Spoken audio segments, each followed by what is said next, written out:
Olá, sejam bem-vindos, caros ouvintes, a mais um episódio do podcast Tempos Combates pela História. No programa de hoje, nós vamos debater sobre um tema muito sério, importante, essa crise que se abateu sobre a América Latina, a invasão dos Estados Unidos na Venezuela. E para falar sobre isso, nós recebemos hoje no nosso podcast o professor doutor Marcos Sorrilha. Professor Marcos, ele é doutor pela Unesp, realizou estudos de pós-doutorado entre 2016 e 2017 nos Estados Unidos, é criador de conteúdo também no YouTube. Ele tem um canal muito famoso, muito bom, por sinal, o canal do Sorrilha, onde ele trabalha história dos Estados Unidos, um trabalho muito sério de divulgação científica, e ele tem aí a sua dedicação especialmente na área de história dos Estados Unidos, história política e cultura dos Estados Unidos. Seja bem-vindo, professor Marcos. É um prazer recebê-lo. Muito obrigado. Eu que agradeço o convite. Obrigado, professor Marcos, por abrir esse espaço na agenda. Você é grande especialista no assunto. Privilégio para nós, né, Chico? Com certeza, né? A gente queria bater um papo aí sobre essa tensão que a América Latina vivencia, né, Mac? E que bom que a gente pode contar hoje com um especialista, porque, como a gente costuma dizer aqui no Tempos, já é uma frase bem famosa nossa aqui, é complexo. Tudo é muito complicado. Então, vamos contar com os universitários hoje aí para debater. Acho que um primeiro tópico, né, que a gente pode abrir aqui a nossa conversa é refletir aí qual que é o significado dessa ação, né? Uma ação que a gente já pode considerá-la como histórica, um marco histórico, né, nas relações da América Latina. E qual é que é o significado disso em um panorama histórico, professor? Bom, Chico, Mac, mais uma vez, muito obrigado pelo convite. De fato, é um tema bastante complexo, né? Eu costumo dizer que essa é uma das duas respostas básicas do historiador, que é complexo e depende, né? Então, a gente está sempre depende, tem que ver seu contexto. E, de fato, desde do acontecido, né, no último sábado, no dia 3, né, de janeiro de 2026, nós temos nos perguntado qual é o significado desse evento, né? Ele significa uma nova era nas relações entre Estados Unidos e América Latina, ou ela está inserida num contexto mais amplo, né? Se ela está relacionada também à construção de um novo sistema internacional, ainda com muitos atritos. E ao mesmo tempo que existe esse exercício de futurologia, de tentar entender como essa data será lembrada, há também os paralelos históricos, né? Então, um dos primeiros eventos que as pessoas vieram a buscar na memória foi justamente a deposição do presidente do Panamá, Manuel Noriega, em 1990, né, pelo George Bush pai. Há paralelos que podem ser estabelecidos entre aquele momento e esse agora, a deposição de um presidente sob acusação de envolvimento com narcotráfico, mas há também diferenças, né? É bom lembrar que o que aconteceu em 1990 acabou abrindo alguns precedentes do qual o Trump lançou mão, né, nesse momento. No entanto, eu acho que ali é um momento de final da Guerra Fria e de consolidação da hegemonia norte-americana, né? E os Estados Unidos ali então se postava como a única potência do mundo, e buscava minimamente bancar uma estabilidade na região, né? Tirando um presidente que já tinha sido aliado da CIA, mas que naquele momento representava a instabilidade. Agora não, então assim, trazendo para a pergunta em si, para não parecer que eu estou me esquivando da pergunta, né? É de fato um momento histórico e que, na minha opinião, talvez ainda um pouco no calor do momento, representa de fato um novo momento nas relações externas do Brasil com os Estados Unidos, né? Os Estados Unidos anunciou no final do ano passado o que eles chamaram de uma nova doutrina Monroe, uma doutrina Monroe 2.0, ou como Trump gosta de falar, né, uma doutrina Trump, que estabelece muito claramente, ou busca reafirmar muito claramente, que o hemisfério ocidental pertence aos Estados Unidos. Então, a leitura que o governo de Washington faz é de que, especificamente dos republicanos agora faz, é de que o sistema internacional estabelecido pós Segunda Guerra Mundial não funciona mais. E que e mesmo a organização do mundo como unipolar, como se deu após o fim da Guerra Fria, também está com seus dias contados. Então, agora, nesse momento, se desenha, né, um sistema ainda caótico, mas que caminha para uma multipolaridade, com alguns players dando cartas, umas mais fortes, outras nem tanto. Então, Vladimir Putin em relação à Ucrânia, e agora Donald Trump em relação à Venezuela. E qual que é a leitura? De que o mundo pode ser dividido em pelo menos 3 partes. Europa, Eurásia para a Rússia, a China com a Ásia e os Estados Unidos com o hemisfério ocidental, né? Que é o que eles reivindicam para si, fazendo então uma reapropriação da doutrina Monroe. É sempre bom lembrar que a doutrina Monroe, em 1823, quando ela foi proclamada, ela não era uma doutrina e nem previa intervenções, né?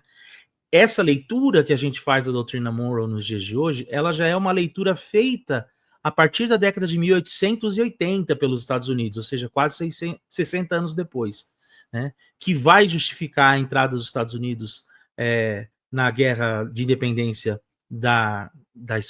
de Cuba em relação à Espanha e, posteriormente, com até mesmo a imposição da doutrina do Big Stick pelo Theodore Roosevelt.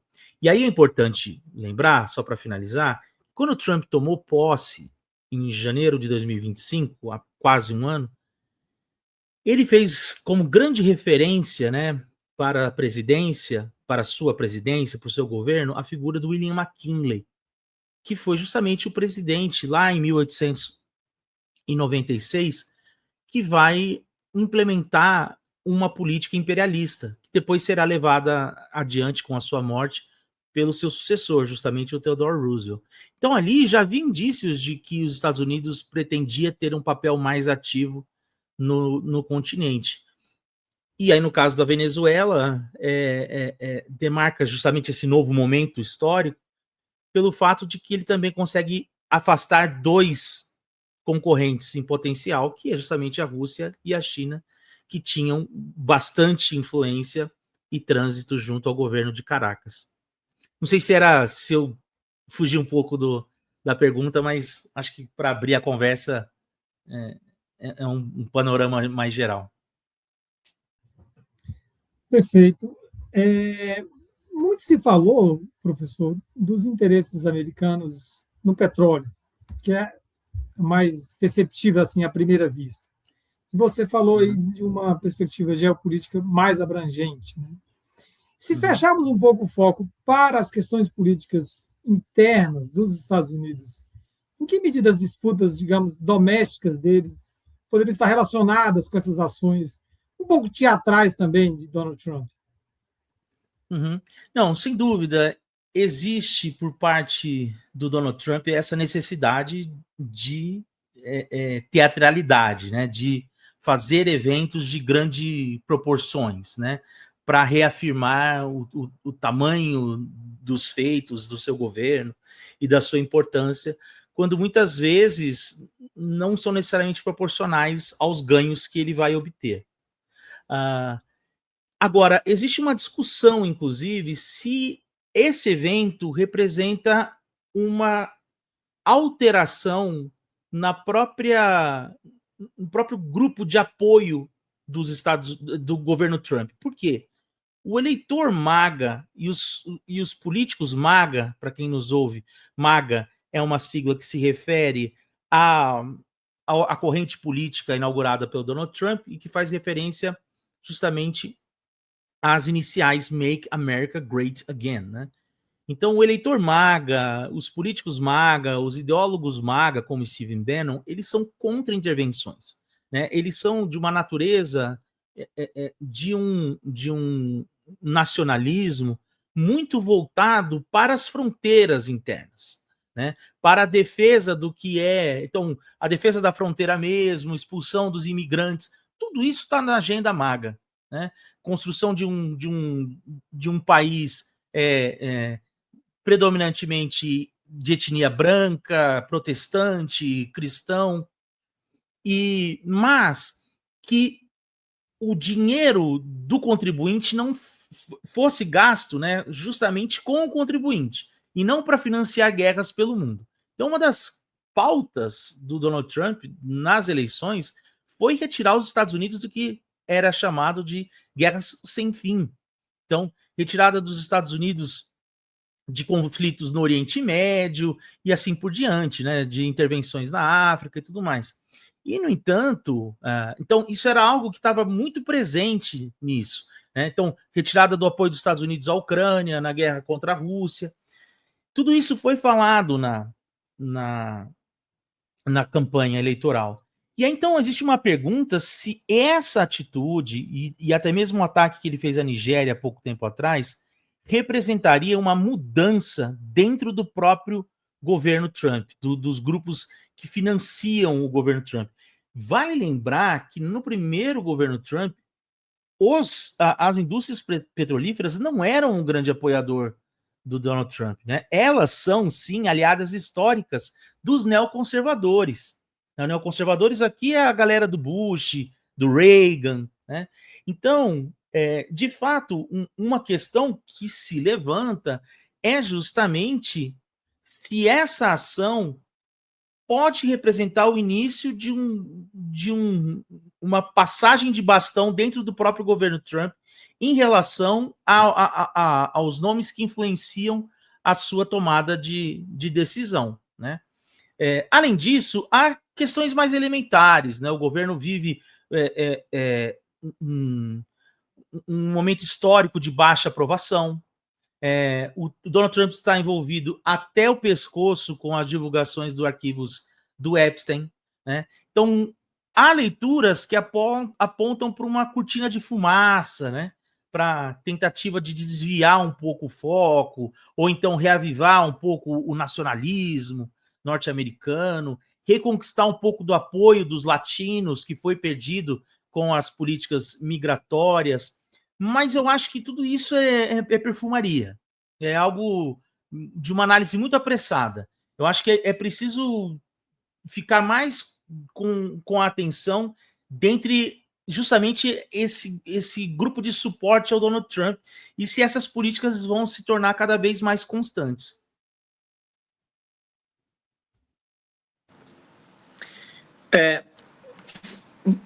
Em relação a esse tópico aí do petróleo, professor, se o senhor puder discorrer mais em que medida, né, se pode, neste momento, captar até que ponto o interesse estadunidense em relação ao petróleo da Venezuela mobilizaria toda essa operação, se isso de fato corresponde à realidade, ou, como você disse, pode ser fruto de uma análise mais apressada, é preciso mais cautela com esse tipo de afirmação. Qual a sua análise sobre isso? Bom, eu acho que essa é uma outra diferença do Trump em relação aos neoconservadores como o George Bush, é que eles enganavam mais quais eram os objetivos reais dele, né?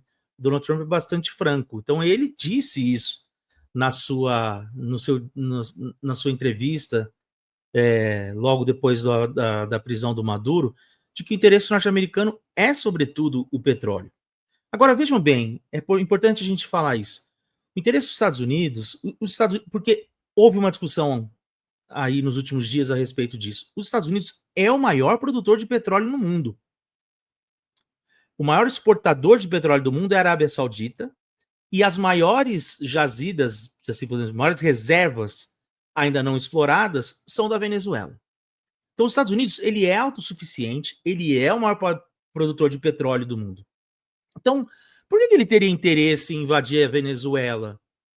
Porque justamente a Venezuela vende para a China. A Venezuela vende o petróleo para a Rússia.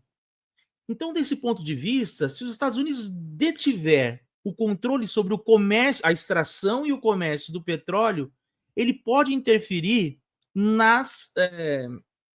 justamente no suprimento de matéria-prima para a China, para a Rússia, e interferir diretamente no preço. Essa é uma outra questão e que retorna à pergunta anterior sobre as questões domésticas, né? Os Estados Unidos vive uma crise grande no mundo inteiro depois da pandemia, com a crise do supply das distribuições de cadeia, das cadeias de distribuições, né, das supply chains, que é um aumento rápido da inflação e depois um salário que não acompanhou, né, as perdas que a gente viu nesses últimos 2, 3 anos. Então, nós temos pessoas nos Estados Unidos hoje, isso se pode encontrar matérias do New York Times sobre isso, no estado de Nova York, que ganha $50 mil por ano, ou seja, praticamente quase $5 mil por mês, e que vive em alojamentos públicos. Por quê? Porque o aluguel é muito caro. Então, existe um custo de vida alto, mesmo para quem ganha mais do que o salário mínimo nos Estados Unidos. Então, uma das grandes pressões populares em relação ao Donald Trump é que ele resolva essa questão. Se ele detém o controle sobre a produção de petróleo, ele pode fazer com que isso também, a média, pelo menos até o fim do seu mandato, que isso vá interferir na dinâmica dos preços dentro dos Estados Unidos, né?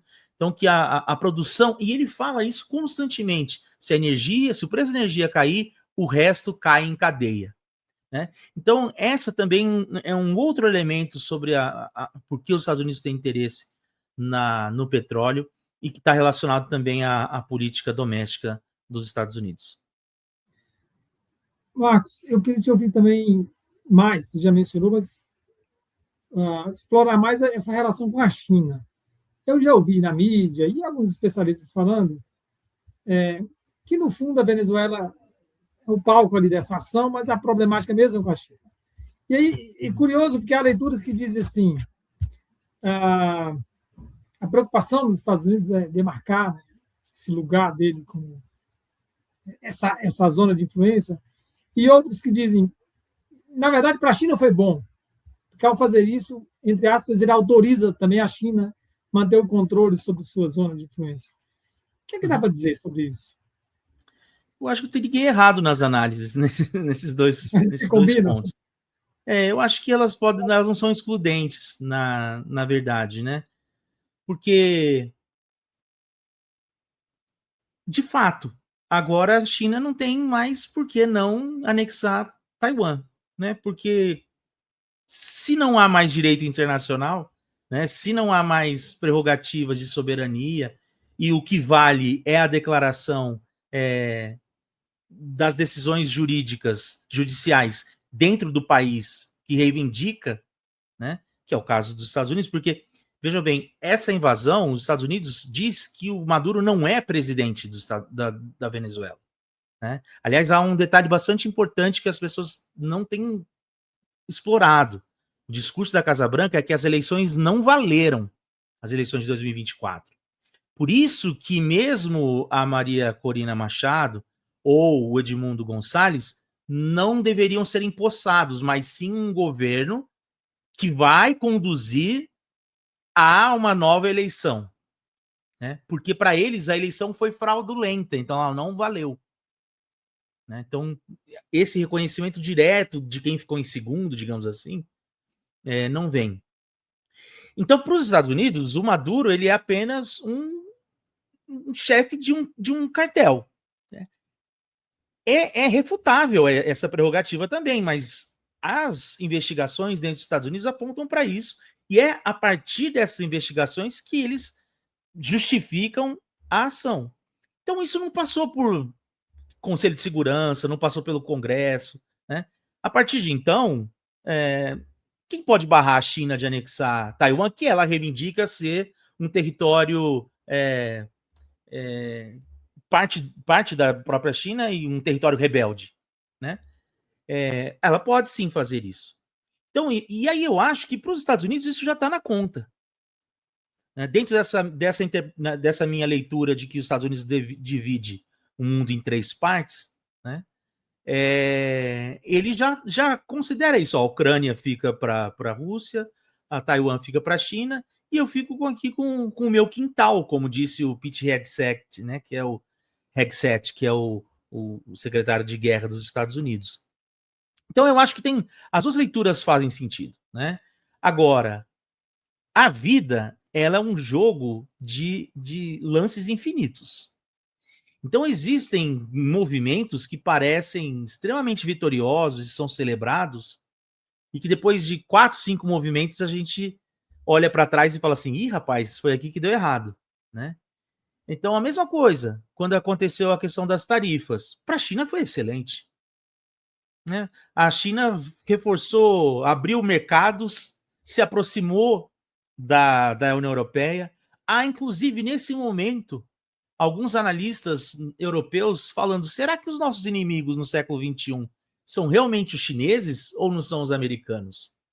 Se isso começar a se desdobrar, né, os Estados Unidos perderem eu acho difícil, tá? Estou só pensando aqui em voz alta, mas perder um aliado histórico como a Europa, né, para a China, aí a história ganha um outro movimento. Né?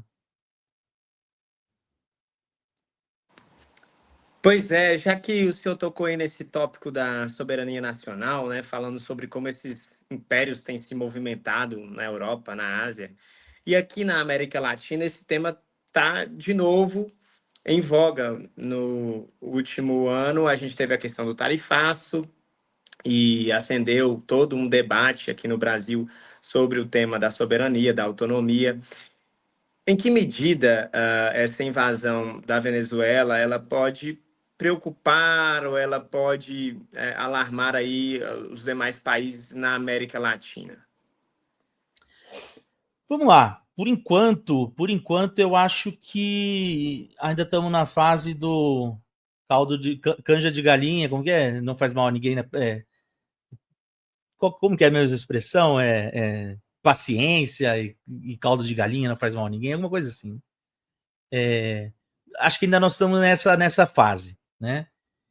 A gente não sabe até que ponto isso foi apenas uma demonstração de força para tentar já intimidar países a cooperarem com os Estados Unidos. É importante lembrar que esse é um momento em que a América Latina e a América do Sul, especialmente, está muito fragmentada, né? Não há condição de uma mesma decisão ou uma decisão unívoca em relação ao sequestro do Maduro, uma vez que você tem aí o Katz vai assumir o Chile, na Argentina você tem o Milei, você tem em El Salvador, enfim, vários líderes da direita, né, que apoiam o que aconteceu. Então, é difícil a América Latina, especialmente a América do Sul, se posicionar conjuntamente ou conseguir fazer algum tipo de frente diante dessas ações. Então, se fosse talvez em outro momento histórico, isso seria mais fácil. O Brasil perdeu muito espaço na liderança do continente nos últimos anos, né, na última década, especialmente. Então, o Brasil continua sendo uma importante força diplomática, mas num mundo em que a diplomacia perde o seu valor, isso também perde valor. Então, nesse exato momento, né, eu diria que pode ter sido um grande recado, né? Pode ter sido um grande recado para, a partir de agora, eu quero mais cooperação. Desse ponto de vista, eu acho que o Brasil sai na frente, apesar de ter se manifestado contrário, né? Porque a gente acabou de sair de uma série de acordos e de reuniões, né, com os Estados Unidos que a gente ainda não sabe mas que demonstravam uma aproximação, de que o Brasil tinha uma intenção de diálogo. Né? O recado mais forte foi dado, sem dúvida nenhuma, para a Colômbia e para o México, né? E aí aqui é importante a gente prestar atenção nisso também. Isso é uma outra questão que quem acompanha a política americana está de olho desde o dia 1. Uma das primeiras ações que o Donald Trump tomou quando ele assumiu a presidência dos Estados Unidos foi categorizar cartel e narcotráfico como grupo terrorista. A partir do momento que vira grupo terrorista, ele entra na Lei de Segurança Nacional pós 11 de setembro, o que dá ao governo dos Estados Unidos maiores prerrogativas de ação contrária. Então, isso pode ser utilizado para intervenções na Colômbia e no México. Porque vamos e venhamos, em termos do que afeta de fato os Estados Unidos em relação a drogas, a Venezuela é o final da fila, né? Hoje em dia, 70% da overdose nos Estados Unidos vem do fentanil. O fentanil entra pelo México, né, em grande parte pelo México. E até mesmo cocaína, Peru, Colômbia, Equador estão na frente da Venezuela. Então ali foi só uma prerrogativa mesmo, uma justificativa. Então, desse ponto de vista, esses outros, a qualquer momento, países que talvez não toparem um conciliamento ou andar segundo a cartilha de Washington, ele pode lançar mão dessa carta, né, dessa carta de invasão contra grupos terroristas em prol da estabilidade dos Estados Unidos. Ô Marcos, esse último comentário seu sobre a procura, digamos, de uma justificativa técnica, legal, por parte do governo Trump para essa ação, me remete a uma questão que, assim, por mais que o governo Trump, e nessa operação ficou bem evidente, né, não desfaça seus interesses, né, não tem aquele cuidado diplomático, digamos assim, resta uma certa preocupação de revestir essas ações de alguma justificativa legal. O próprio Maduro vai a julgamento, né, nesse momento. Não, a Alice quer participar, ainda não, Alice. Minha filha quer participar aqui do bate-papo. Então, é um ato de força, é violento, é absurdo sob todos os aspectos, mas ainda há uma procura, né, de revestir isso de alguma legalidade, por mais né, que seja forçada, digamos assim. E aí é que tem a minha questão. Em que medida essa necessidade de dar esse verniz legal se relaciona com as tradições intelectuais norte-americanas? E aproveitar todo o seu conhecimento acerca dessas tradições. Resta algo lá ainda que exija, até mesmo do Donald Trump, esse tipo de procura de justificativa? Então, é uma ótima pergunta, de verdade. Porque eu, inclusive, em sala de aula, né, eu dou aula na história e nas relações internacionais, né? E aí eu costumava mostrar para os alunos uma das grandes diferenças que existiam entre os Estados Unidos e Rússia no que diz respeito a intervenções é justamente a justificativa moral, né? Os Estados Unidos, eles têm essa necessidade desde o wilsonianismo, né? Deixa eu voltar lá, 1914, depois as 14 leis de Wilson, enfim, o documento que deu origem à Liga das Nações, que é uma ideia de moral. Então, as intervenções, elas são feitas em nome da defesa de interesses maiores que estão alinhados com as tradições ocidentais, não só americanas. Democracia, liberdade, entre outras questões, livre comércio. Então, até nas aulas de ensino médio nos Estados Unidos, né, os professores falam Woodrow Wilson, são 2 Ws, se você coloca de ponta cabeça, vira moral missionária, né? Então, assim, existe uma moral missionária que é inaugurada com o wilsonianismo. Então, você tem que ter uma justificativa moral. Você está fazendo algo ruim para produzir um bem maior, ou em nome, em defesa de um bem maior, né? Isso vai ser resgatado pelo Franklin Delano Roosevelt, já na sua política de boa vizinhança, mas depois na entrada da Segunda Guerra Mundial, que ele vai falar das 4 liberdades, né? Então, a entrada dos Estados Unidos na guerra era justamente pela defesa de 4 liberdades, que é um discurso muito famoso dele. Essa visão vai pautar o sistema internacional, ao longo das próximas décadas, inclusive nos anos Reagan. Os anos Reagan, então, assim, há muito idealismo na política externa dos Estados Unidos, e no governo Reagan há uma mistura de idealismo com pragmatismo, né? Que é a ideia é uma concepção patriótica de que os Estados Unidos triunfa à medida em que os seus valores se expandem pelo mundo, né? E que, para fazer isso, talvez seja necessário usar a força. Durante o pós-Segunda Guerra Mundial, há muito um discurso da persuasão, né, da criação de mecanismos multilaterais, da utilização dos recursos financeiros e tudo mais. E com Reagan fica mais evidente a ideia de que talvez é um wilsonianismo com anabolizante, né? Que pode utilizar de força bélica.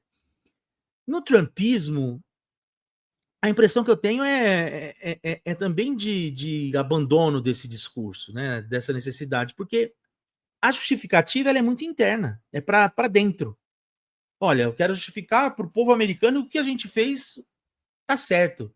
A comunidade internacional não interessa, né? Como dizia o Trump, é tigre de papel, né? Então, esse verniz de moralidade, na minha opinião, nesse momento, ele está muito voltado para o público interno, né? Para a justificativa política de legitimidade da ação dos Estados Unidos, e pautado ainda num discurso requentado anos 80 de combate ao comunismo, né? Dos inimigos dos Estados Unidos, dos inimigos da liberdade, né? Então vai muito para um imaginário oitentista, né? Tá? E mais voltado ainda para um público interno, porque, sinceramente, claro, os Estados Unidos têm apoiadores em todos os lugares, tem gente que está feliz com a queda do Maduro, mas preocupado com o que aconteceu. Tem gente que está feliz com a queda do Maduro e feliz com o que aconteceu em várias partes do mundo. Mas do ponto de vista de quem trabalha, né, entende do riscado, é difícil você encontrar na comunidade internacional alguém que diga que o ato para de pé, né, que ele é legítimo pelas prerrogativas apresentadas. Como o americano médio, isso é muito interessante, ele pouco se importa com política externa. É muito interessante. Eu não sei se vocês lembram, quando começou a guerra da Ucrânia, o mundo inteiro, nas pesquisas do Google, o tópico mais procurado foi Ucrânia. Nos Estados Unidos foi preço da gasolina. Então eles estavam muito mais interessados como isso ia afetar o bolso deles do que o que está acontecendo lá. Eu costumo falar isso quando acompanho a eleição nos Estados Unidos, as pessoas falam, Israel vai interferir nas eleições. Eu falo assim, galera, se não tiver soldadinho dos Estados Unidos lá, pisando no solo e morrendo, não vai interferir. Então, vale mais para ele justificar, para esse eleitor médio, né? Tem eleições de meio de mandato agora esse ano, de que é justo e foi por um bem maior, do que para a comunidade internacional. Diferente do que foram outras administrações, né? Só para. Muito bem. Deslocando o foco um pouco agora para a comunidade da Venezuela, seria possível a gente alcançar como é que isso repercutiu lá dentro, como que os diversos grupos sociais ali da Venezuela viram esse episódio? É possível a gente fazer ainda que um panorama sobre isso, professor? Eu não consigo, mas eu arrisco algumas interpretações. Eu acho assim, foi muito nítido, são quase 8 milhões de pessoas que deixaram a Venezuela nos últimos 15 anos, pelo menos, e que moram em outros países, como Brasil, Chile, Colômbia, Estados Unidos, e que essas pessoas comemoraram. Essas pessoas estão legitimamente felizes com a queda do Maduro. Afinal de contas, elas associam que a atual situação da qual elas vivem está relacionada ao que foi o governo chavista de maneira geral, né? Há um livro maravilhoso, ainda já deve ter quase uns 8 anos, eu não sei, não vou lembrar o nome da autora, depois eu passo para vocês. Chama Pátria Mãe, que é sobre uma família que se refugiou e a mãe ficou, né? E a autora morou no Brasil, chama Paula alguma coisa, mas é um livro maravilhoso. E ela narra as condições de como que envia comida para a Venezuela, de como a mãe dela começa o processo com uma casa e termina sem nada. Então, assim, há de fato, por parte dessas pessoas, motivo para elas comemorarem. Se foi legal, ilegal e tal, para elas isso não importa. Agora, do ponto de vista de quem está dentro, é muito difícil a gente medir, porque o que a gente sabe é que o governo, logo que aconteceu, ainda com o Maduro no poder, convocou comoção máxima por parte do Estado, o que faz com que toque de recolher, as pessoas não possam sair na rua, né? Porque como se o país estivesse, e de fato estava naquele momento, né, sob ataque. Então, muitas pessoas, apareceu muitas cenas, as pessoas comemorando nas ruas de Caracas, elas não são verdadeiras. Porque as pessoas estavam, primeiro, com medo de tomar bomba na cabeça, né? E segundo, com medo de sair para a rua e ser reprimido pelo Estado. Então não dá para saber. Agora, de fato, o governo Maduro, ele gozava de baixa popularidade. Vide as eleições de 2024, que foram muito suspeitas em seus resultados, para dizer o mínimo, né? Então você pode dizer que pelo menos 50% da população gostaria que o regime Maduro caísse. Agora, desse jeito elas queriam caísse? Talvez não, né? Então talvez mesmo entre os 50%, eles olhem para a situação e falem assim, não, espera aí, isso representa, né, mais ou menos como foi para Cuba. Eu me livro do império e tem outro império, né? Então essa é uma questão. E por outro lado, não só os outros 50% apoiam o governo Maduro, mas essa é uma questão muito importante. E tem muita gente já tomando de barato que os Estados Unidos assumiu Caracas e que o governo já começou um governo novo, né? Agora os Estados Unidos é que manda na Venezuela. E não é assim. A estrutura do exército bolivariano, ela é muito maior que o Maduro, né? O Maduro tinha legitimidade, tinha o apoio de vários generais, mas uma das grandes questões do cartel Los Soles é justamente que ele funciona sustentado por muitos desses generais. Então, não necessariamente Maduro é o chefe de uma organização criminosa, ele seria esse cartel. Então, há já vários candidatos a assumirem o posto dele. Vale tentar perceber se vai haver uma coesão, se há um nome unânime, ou se isso poderia levar a uma guerra civil, digamos assim, né, dentro desses apoiadores, que abririam espaço, então, para uma cooptação de algumas alas do exército por parte dos Estados Unidos. Então, eu acho que isso é para ficar de olho. E mais, então, assim, para quem dá de barato que os Estados Unidos já controla a Venezuela, é como eu falei, a vida é um jogo de movimentos infinitos, né? Então, assim, a gente não sabe, pode surgir novas ondas de guerrilheiros, né? Assim como Colômbia, Equador, enfim. A Venezuela é um território dificílimo, né? Já desde a época do Bolívar a gente sabe disso, né? Muita floresta, né? Muitas cadeias de montanha. Então, para grupos aparecerem, atrapalhar e tornar instável um governo de transição, não é difícil, né?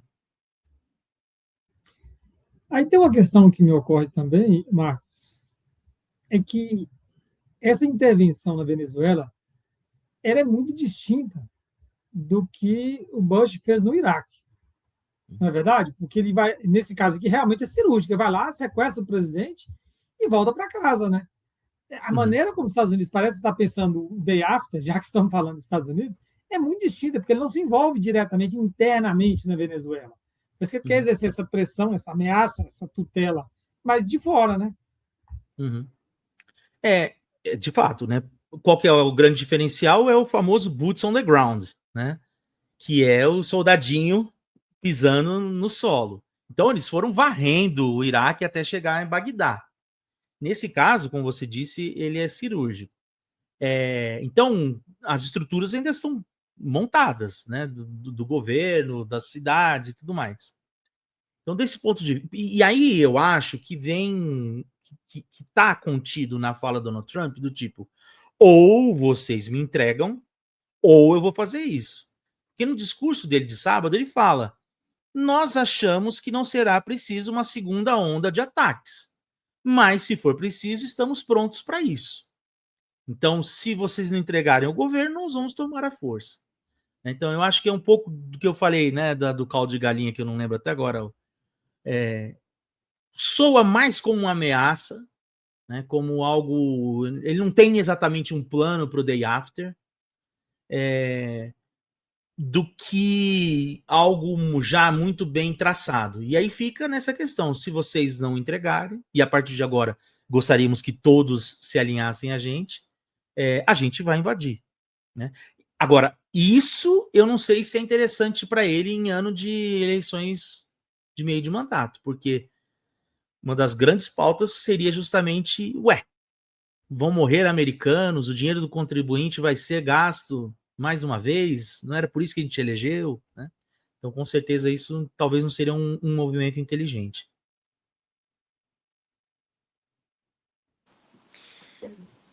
Muito bem esclarecido. Acho que deu para ter uma aula proveitosa aqui nesse bate-papo, né, Mac? A gente agradece demais, professor Marcos Sorrilha, pela sua disponibilidade, por ter topado conversar conosco. Não é isso, Mac? É isso, professor. Obrigado. A gente conta com você para outros episódios aqui no Tempos. Claro, é só chamar que a gente aparece aqui. Até porque Donald Trump não vai dar sossego para ninguém. Né? Ah, não vai. Eu estava prontinho para curtir. Eu estou entrando de férias. Eu teve o recesso e entrando de férias hoje. Eu achei que minhas férias iam ser um pouco mais tranquilas. Tá certo, muito obrigado. Pois é, qualquer coisa a gente volta aí. Vou aproveitar a ocasião, mandar um abraço aí para a professora Cláudia Bovo, né? Depois a gente marca um bate-papo com ela também. Salve especial aí para ela. E a gente fica por aqui então nesse episódio. Até uma próxima, pessoal. Agradecemos aí os nossos ouvintes. Tamo junto e até lá.